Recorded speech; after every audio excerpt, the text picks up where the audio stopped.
Hello everyone, Lawrence here from Unicorn Reviews, and in today's video I wanted to talk to you guys about everything that I've done wrong in the past, 12 years of me being on YouTube. So one of the first videos I created was actually with my cousin, and it was a BMX movie. It actually says it with a whopping 6 exclamation marks, BMX movie. I'll show it to you right now without audio because the first mistake was copyright infringements. There were a lot of them. We were filming in a busy skate park, lots of music playing because there was a competition going on, and lots of really good memories, but the music in the video was really horrible. Now keep in mind the video was shot in 2007, so the image quality was just with my sister's point and shoot that I took without her knowing. But we just wanted to have some fun and see what we could do with our bikes, you know, being little kids. And honestly, the riding was really bad and I haven't gotten much better since then. But then the next video that I posted the day after was even worse.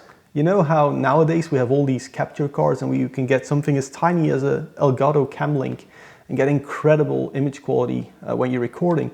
Not in 2007. So I created Why Would You Even Need Legs?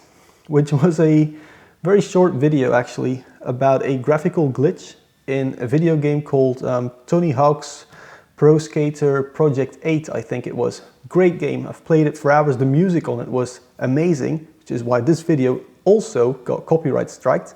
Now, I mean, it wasn't getting any copyright strikes back in the day because copyright hasn't even been invented yet in 2007. I mean, not on YouTube at least. So that was really awesome. But again, pointing a camera at a TV and then the framing was all off, and horrible video. I can't believe 1,165 people actually watched it. That's insane, but yeah, awesome. And then I actually got an even better BMX movie. This one was Matt Hoffman's Pro BMX. Rest in peace, Matt Hoffman, awesome rider. But this video was just me in one of my homemade skate parks just riding along. So boring, so horrible, but at least it was screen capped properly, so you could actually watch it.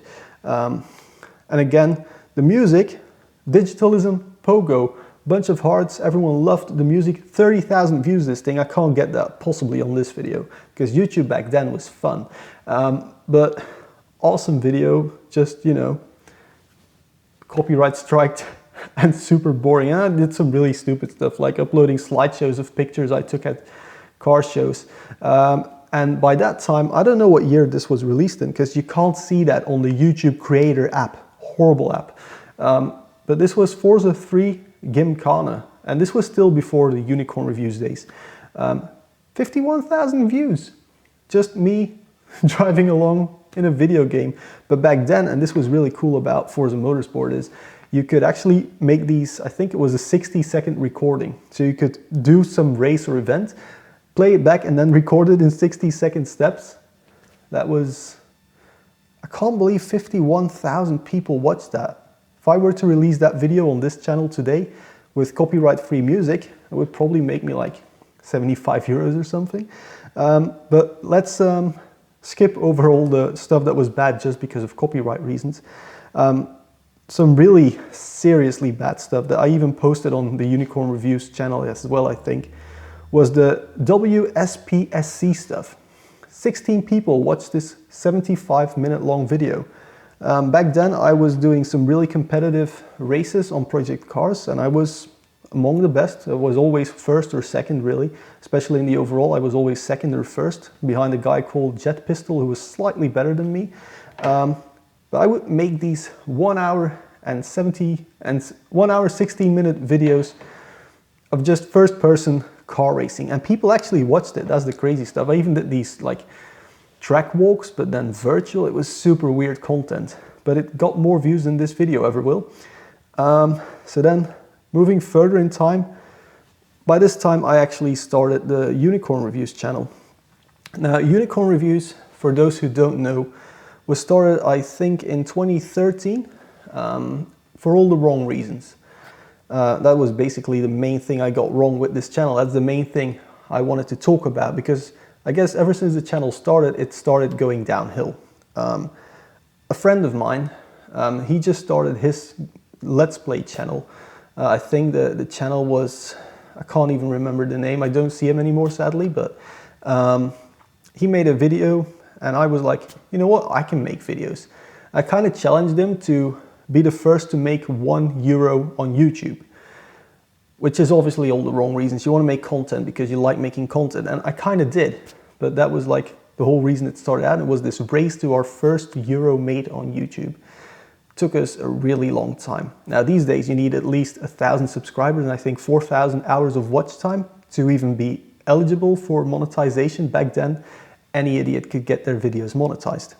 And I was one of those idiots. Now, I didn't just make the channel because of that. I was actually doing written content, which I think suits me a lot better than these video stuff. I'm not like the most active. I'm not like, what's up everybody? Like Peter McKinnon style, 4 million views, subscribers, epic videos, epic cinematic content. That's not me. I don't have those skills. I'm not that entertaining to watch, not that interesting. But I was doing these videos on a website called Overclock 3D after I saw the Tiny Tom Logan video on the NZXT Phantom, which was my first computer case. Loved that case, even though it was horrible, loved it. And yeah, I kind of got into an argument with him because I was doing these really, I think, good written things, and I won some competition with Xilinx, a power supply brand that's now owned by Be Quiet, and I wanted to post content on it. And I actually mentioned it in the thing, like I won this with a contest, but it was taken as I actually asked for samples, which obviously member reviews usually on websites are not allowed to get given content. It has to be stuff that you buy. So there was a bit of a discussion there, and I just said, you know what, I'll make my own YouTube channel, whatever. And I started Unicorn Reviews again, also first to get to €1, but also because I was like, you know what, TTL, screw you, I'll make my own stuff.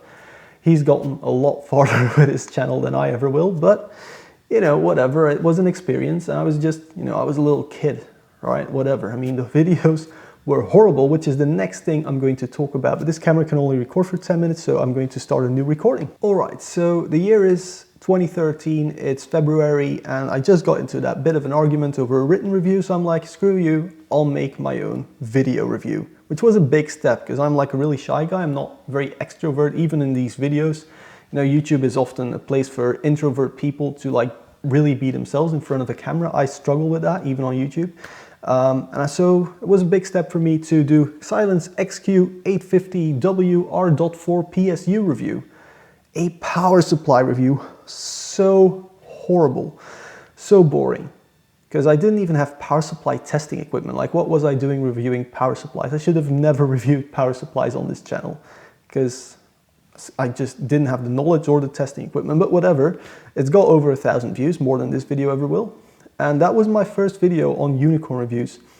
The second one, that was another issue, the Be Quiet Silentwings 2 review. And this was actually already a big problem. I was working on a custom case. It was called Project Overdefined because overdefined was this error that I would constantly get in school when I was doing these SolidWorks courses because I was overdefining my dimensions. I thought it would be a funny name. And I had this amazing, I don't even have the source files anymore, but I had this amazing case design with vertical airflow. It basically was something similar to what is now the Silverstone Fortress FD03.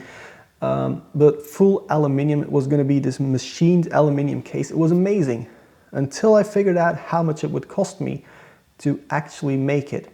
Now, by that time, I already send out renders to companies because everyone wanted to sponsor custom builds, even from just forum members back in the day. And so Be Quiet, who I still really love as a company, sent me this box full of fans.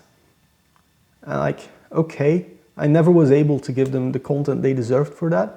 Very sorry for it. I hope this review of Be Quiet Silentwings 2 fans with 10,000 views kind of made up for it. I know it didn't, but I mean, I'm sorry. That was just, again, one of the many mistakes I made. Then I reviewed a SteelSeries Siberia V2 versus a Mad Catz Cyborg headset. Two headsets, one was twice the price of the other one. One was decent, the other was completely horrible. And I somehow wanted to compare the two of them. And well, as boring as that video was, a lot of people did actually watch it. I got 3,600 views on it. And the main thing I did wrong with those videos is the quality. I was filming everything on a Nokia Lumia 720, I think, which at the time was a really nice phone. Just not, for making videos, it's horrible. And I have this completely black room, and I had a black desk, and everything was black, so it was super dark all the time.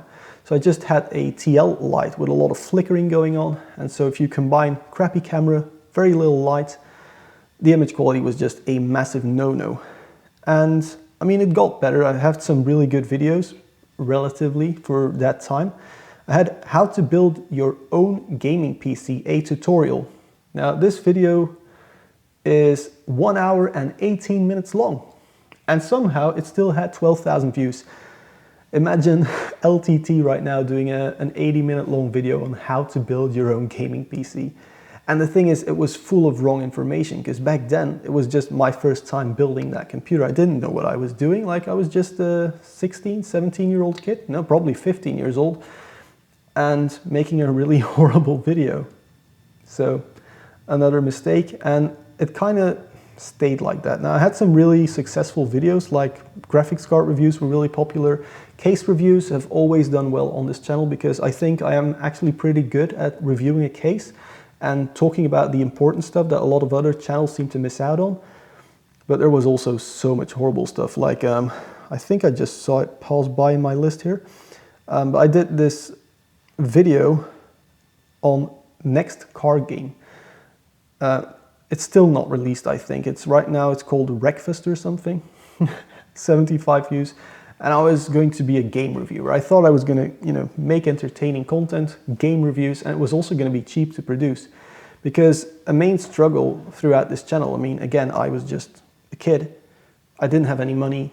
Right now I've got, a 900 euro camera with, I think there's 400 euros of lens over there, and then another 1,000 euros of lens over there, and then I have lights here and there and there and there, and all this audio equipment. I did not have that back then. But for some reason, I was going to still do videos, and I was going to make them as cheap as possible to produce, and I wanted to produce as many of them as possible for as little money as possible. And so I figured a really easy way to do that would be to build computers for other people. Again, massive mistake, because there are so many people doing it with much more experience than I had at the time. Now, all these systems were actually really good, and they worked perfectly fine. I never had a complaint about them. I was doing it for free, even for just friends, people that were friends of friends, people I never even saw. I would put up these advertisements for computers on secondhand websites, and I would just sell the computer. And then each component would get reviewed. So that's how I have the ASRock, no, that's a Seasonic S12 review, followed by Corsair Carbide review, Asus motherboard review, and just a bunch of stuff that I was going to review. And it all had to go so quickly, because the people would buy a system, they would want it a couple of days later, and I still had to film all those reviews in that time period, and assemble the PC, and test it, and do all that sort of stuff. That was a really bad time. I mean, I enjoyed it, and it was a lot of, again, cheap content that actually made me money through AdSense, that would allow me to upscale my production quality. But my God, I will never ever build a computer for anyone else ever again. I'm done with it. Because after doing it just for normal people, I had one case where a customer of my dad's company somehow figured out that I could do these PCs that I would build for companies as well, apparently. And I had to drive to what felt at the time the other side of the country, because I just turned 18, I had my driver's license, all the sort of good stuff. I spent so much money on fuel, so many hours trying to figure out why their Outlook files would not synchronize. And at that point I just said, I'm not doing this anymore. But then if I'm not getting hardware on the review table in that way, how am I going to review stuff? And I started sending out these emails to companies like, hey, I'm Lawrence, I run a small YouTube channel, it's called Unicorn Reviews. Could you please maybe send me some products? Can you borrow me a computer case for a couple of weeks? Now, of course, the channel was so tiny, absolutely minuscule channel. There was no return on investment for these companies, but some of them actually came through, which I'm really thankful of for believing in me, even though maybe it was wrong of them. But yeah, it was a bit strange sending those emails, because sometimes I would send 20 companies the same email, and I would even mess up the company name, because I was just copy pasting and replacing the company name, because I had no idea how you could easily send emails where one word changes throughout the email. Yeah, that was one of the biggest mistakes, that asking for free content. And right now, I'm done with it. I even get more emails now than ever before with companies saying, hey, we have this cool new scooter. It's on our Kickstarter page, because they saw that 1 million view scooter review that I did. Can you do a video on this? And then there's other companies like, yo, we love your content, obviously generic emails.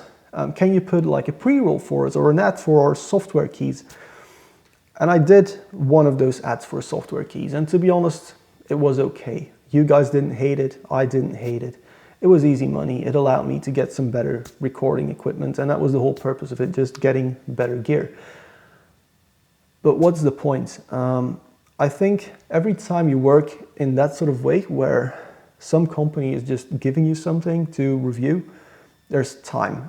You also want to please the company that just sent you something, but you also want to please the viewers by being honest. And there's always one party that's going to be left out. Either it's the company who sent you the stuff that you're now doing a negative review on, or it's the viewers who think you're either a sellout if it's a positive video, or the viewers who think you're just very negative if it's not a positive, or ungrateful.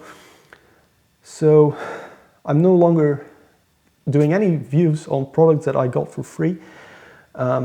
It is slightly different now with the mountain bike channel, because obviously I'm sometimes riding 7,000, 8,000, 9,000 euro bicycles. I can't afford those myself, obviously, and it's a different thing than a computer case that you get to keep, or a software license, for example. But that was also a massive mistake for me. And then there were a few other, I'd say, questionable videos. I've done, sadly, more videos than I like to admit, where I'm claiming to review the product, but actually I don't know anything about it. A very good example actually was a super recent one on the cyclic lights, not on just this channel, on the Unicorn Bikes channel.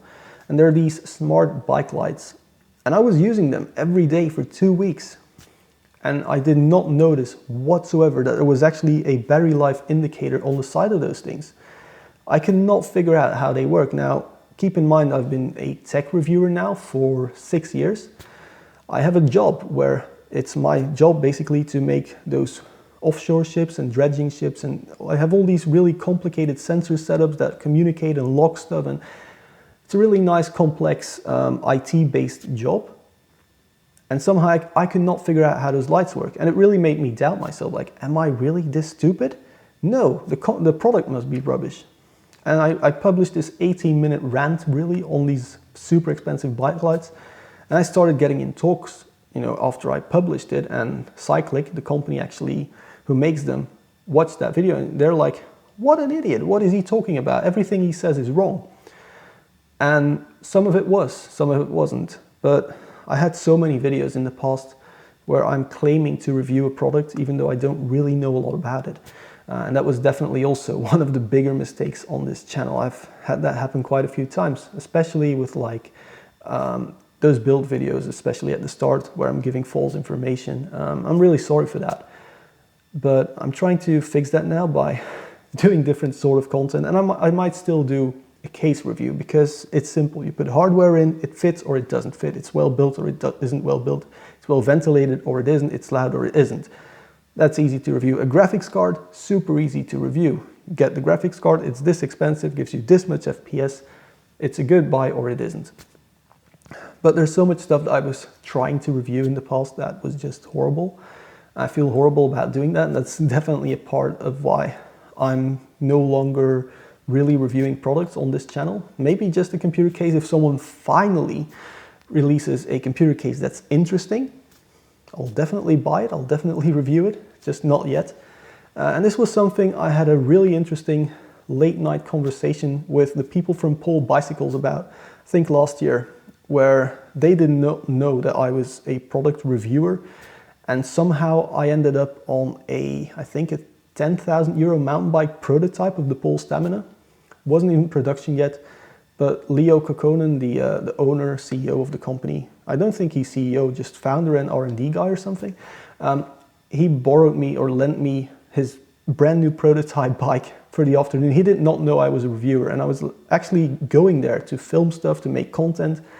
And I ended up going like, okay, this is way outside my comfort zone. The bike was so amazing that I was not personally able to say my opinions about them, because I know they would not be good enough, because my riding isn't good enough.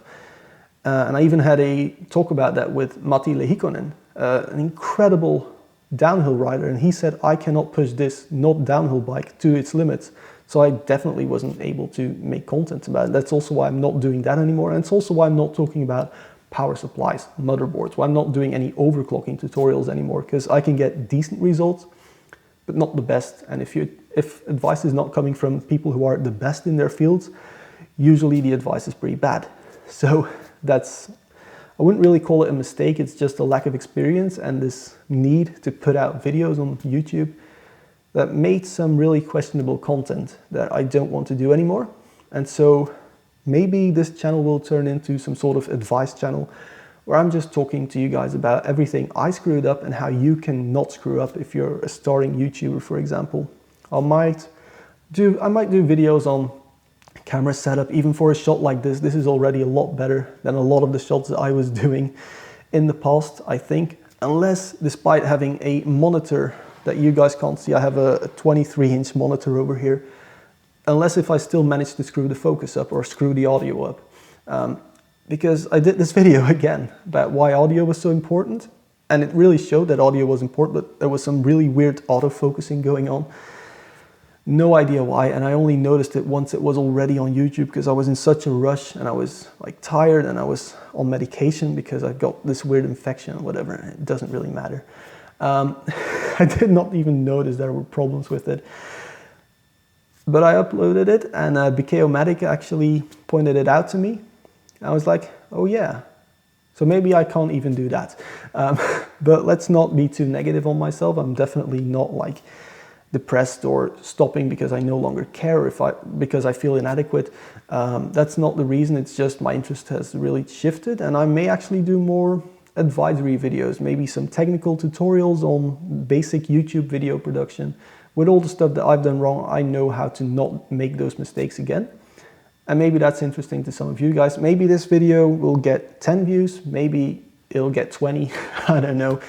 I don't care. I was playing around all week with this light setup, and I just wanted to see what it looked like, and I had nothing to review or talk about, so I figured, you know, let's just make fun of myself and talk about my deepest regrets on YouTube.